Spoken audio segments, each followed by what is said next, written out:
Angad, do this quick. Yeah, okay, I am. Yes.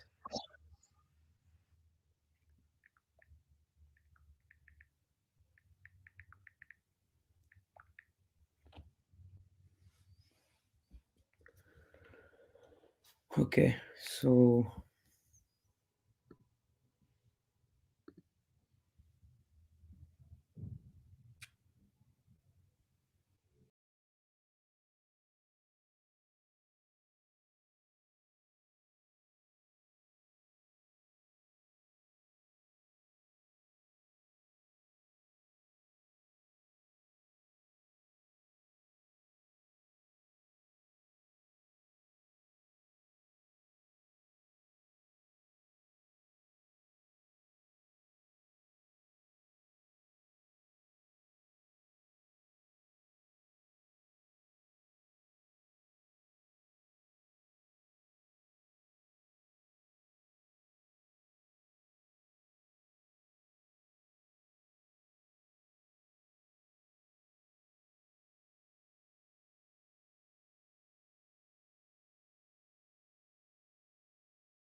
good evening, ladies and gentlemen, and welcome to JSJC TV.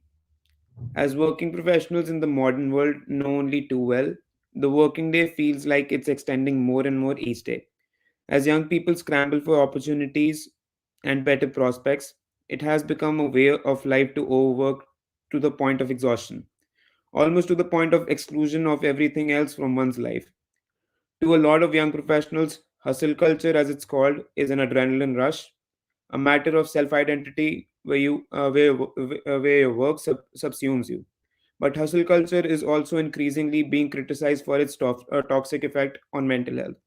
So, is hustle culture an acceptable part of corporate work cultures, or is it a negative practice that deserves to be called out? I'm Angad Sabharwal, and here to talk to us about this more are our guests for today's show. So, first off, we have Mr. Akansh Sharma with us today. Uh, he is, in fact, a part of JGU student body. He is a third year law student, but fun enough, he started his own startup company just last year by the name of Brainy Bones. His company aims to destigmatize the taboo that revolves around mental health in India. Second, we have with us Mr. Shailesh Jaswal, who who also has his own startup firm. His firm provides a platform to researchers. Uh, specifically undergraduates, postgraduates, or marketers. His company's aim is basically to make research more fun than it already is. Then we have with us Miss Neha Mukherjee, who is a practicing psychologist who got a degree, got a master's degree in applied psychology from TISS. Also, her psychology degree from Sophia College. So, I would like to first ask Akansh to expand more on the idea of his firm Brainy Bones. Thank you. Am I audible? Yes, you are, Akansh. Yeah. Uh, yes. So basically, I would like to share a little bit of a story. Why did I exactly start Brainy Bones? What was the entire motive? And how did a law student enter into the field of mental health or psychology in general?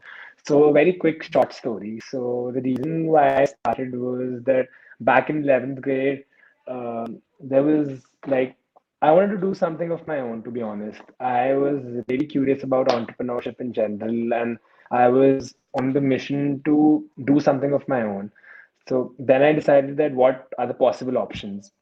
So while in school, there were not a plenty of resources. There was very little bit conversation about entrepreneurship in general.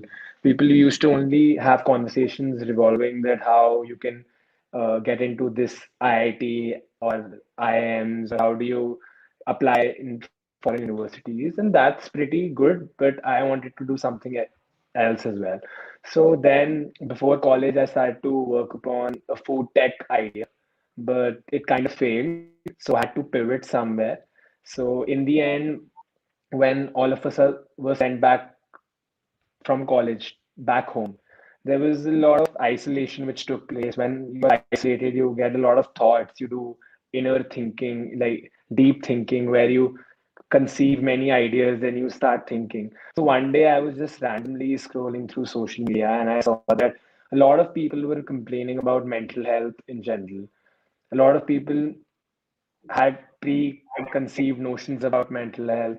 So I decided to take up this opportunity with my co-founder, and we are currently working like a part-time role, but we are trying to put in as much as efforts, as much as will, and as much as dedication possible to Brainy Bones, and trying to make 1% change altogether. Thank you, Akansh. That was quite insightful. So, Shailesh, would you like to tell us a little bit more about your own firm? Survey Me. That's the Sure. company's name, right? Yeah. Um, Hello everyone. My name is JSJC-2019. I'm currently pursuing my master's in psychology from University of Delhi, and I founded Survey Me along with my partner in a few months ago, and we're doing this under one of the professors. He's our mentor and guide.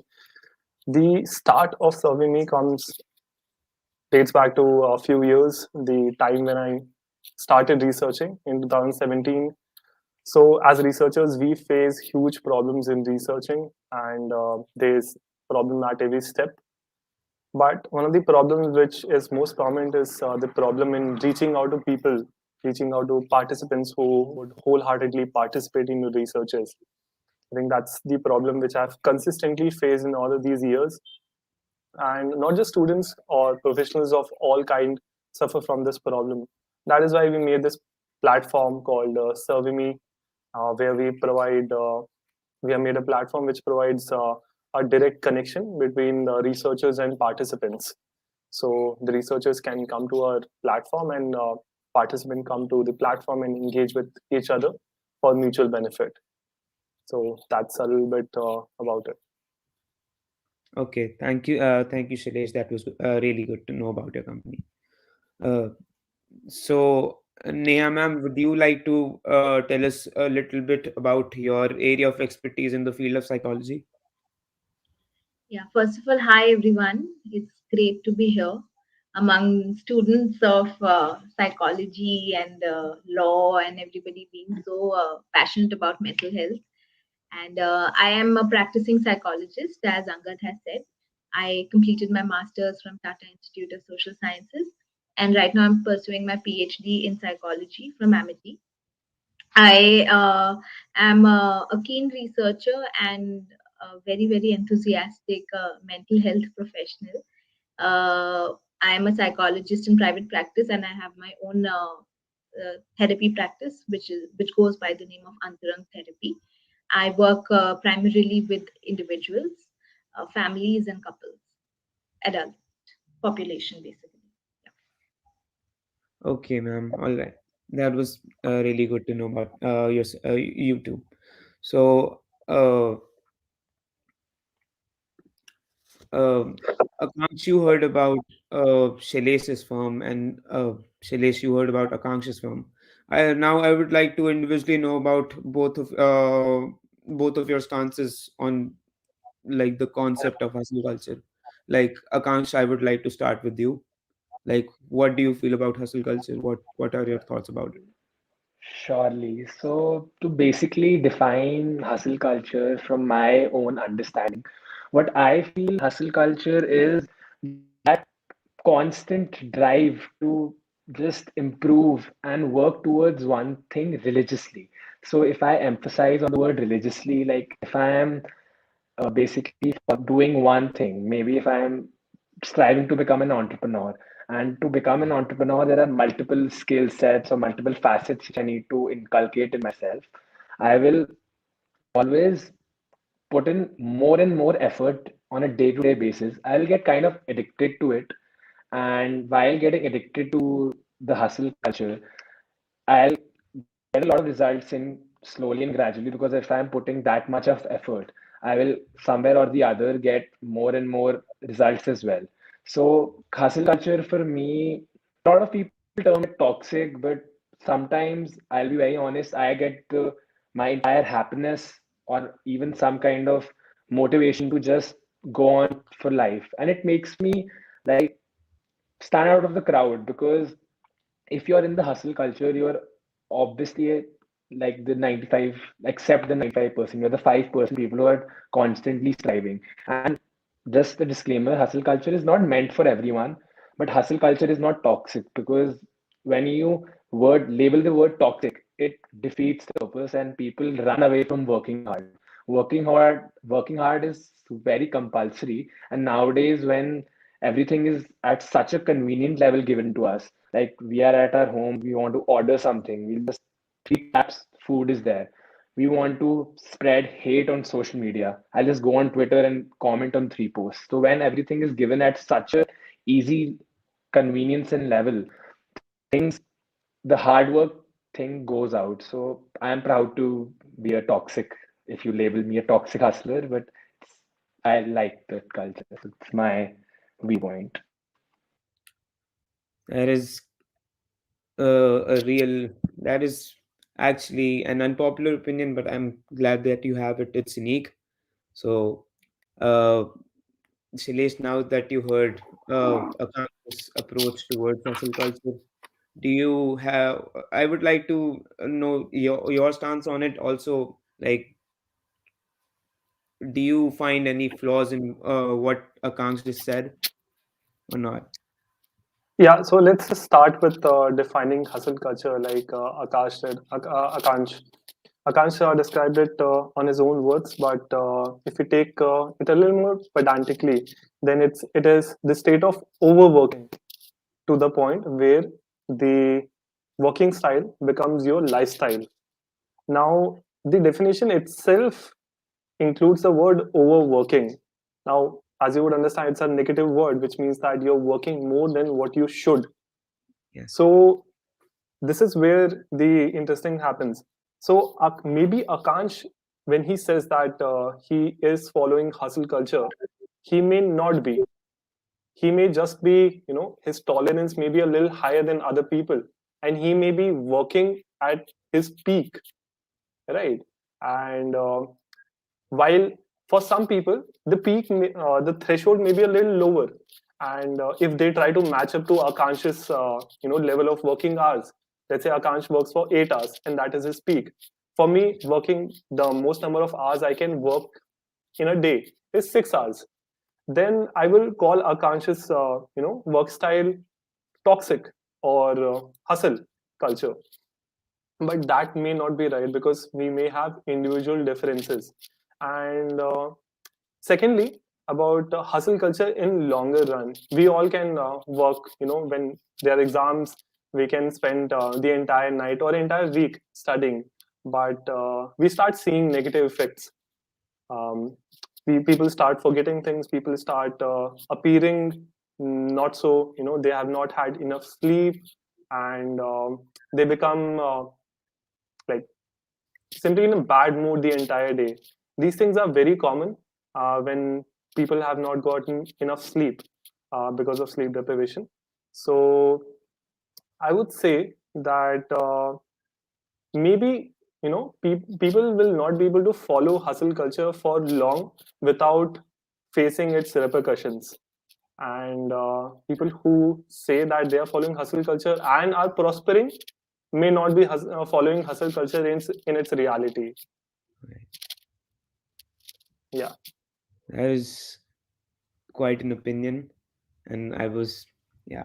So, Neha ma'am, now, given the fact that you and Akansh are roughly in the same field, given the fact that he's pretty new to the field you are in and you've had a lot of experience in, So, do you have any thoughts on what Akansh just said, or for that matter, compare both Akansh's and Shailesh's approaches towards hustle culture? Like, do you have any analysis of it? Yeah, okay. So it was great to hear all of you all. And Akansh and I are working in the field of mental health, but Akansh is an entrepreneur and I'm a mental health professional. So there's a Yes. difference between the two, the kind of work that we both do. And well, hustle culture is not just, to be honest, hustle culture is not something that is, limited to entrepreneurs or someone who is driving a venture. But I have seen hustle culture being prevalent in the lives of so many people. Most people follow this because, in reality, if for instance, the office hours are 9 to 6, how many people actually leave office at 6? They will reach office at 9, but how many people will leave office at 6? It extends till 8, 9, 10. Ye deadline, that deadline, So. In simple words, if I can say that there is no work life balance, and hustle culture promotes, to a certain extent, this idea that there doesn't need to be a work life balance, right? So uh, I feel that, and I agree with what Shailesh said, that we need to be mindful. And there are so many other repercussions of hustle culture in our lives. If we don't strike that right balance, then in the long run, we will experience something called as burnout. So, maybe in your 20s, this is what you want. You want to get up and you want to work and you want to do this. But maybe by the time you're in your 30s and 40s, you may prioritize other things. And that is how it is. And that is how it should be. Also, I mean, when we talk about the toxicity of hustle culture, I would want to talk about. I would want to give an example of Japan's hustle culture. Have you all ever read about it? Know about it? Just since it's a discussion, we can do that. Yeah, Uh, I have. what happens in Japan? Japan has this one I don't particular think I term have. called as karoshi. Okay, which means where people act, which means people dying out of overwork. And there was a very famous case of a journalist. Her name was Miwa Sado, if I'm not wrong. And she had clocked in 159 hours of overtime in a week. Overwork, hustle culture, and she died. She was only 31. So the thing is, balance is what people need to understand, is something that we need to work towards. And like I totally agree with what Shailesh has actually said, that people who probably believe that they are engaging in hustle culture may not actually be engaging in it in true sense, because it really drives you to a point where coming back is very difficult, physically, mentally, spiritually, at all levels. Yeah. Okay, so as Neha ma'am concludes her thought, we're almost out of time, so we're now going to have to wrap up this discussion. I would like to thank the panelists for joining in and making this conversation as meaningful as it turned out to be. Also, I would like to thank the viewers for joining us on JSJC TV. Stay safe. Thank you so much. Bye bye. Thank you. Bye. Bye bye. Thank you. Bye, guys. Bye, Neha, man. Nice talking to Bye. you. See you. Bye. Same Bye here. Bye, bye. Vidit. Bye.